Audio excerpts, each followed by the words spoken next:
j'ai rarement vu une telle exubérance dans le sureau, hein. Il est vraiment incroyable. Je ne sais pas ce qu'on lui a donné à manger, mais il est inouï. Alors c'est bien un sureau du Canada, hein, Sambucus canadensis. Avec juste une grappe, il y a de quoi faire une semaine de tisane facilement, hein. Donc les fleurettes étaient traditionnellement utilisées comme diurétiques doux. Hein, ça aide vraiment à dissoudre les cristaux d'acide urique et de calcium insoluble, on le voit. Ça imite les petits cristaux blancs qu'on pourrait avoir dans le système lymphatique et dans les reins.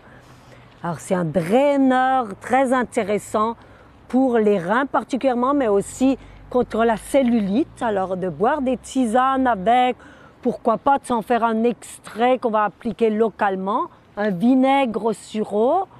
C'est très intéressant. On faisait un vin d'ailleurs qui s'appelait la Frenette. Je ne me souviens pas du nom exact, mais en tout cas, c'est une tradition européenne. Il y a une espèce de limonade au sureau, mais on pourrait tout simplement en faire une infusion avec un peu de citron et de sirop d'érable à boire frais. C'est délicieux. Alors la fleur essentiellement, plus tard le fruit.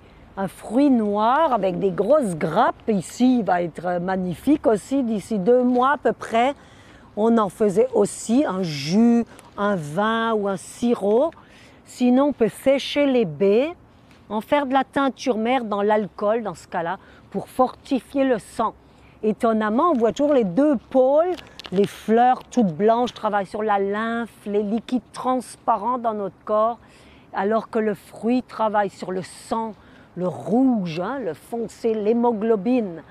Alors on voit les 2 aspects, c'est un bon anti-arthritique aussi et surtout un tonique général.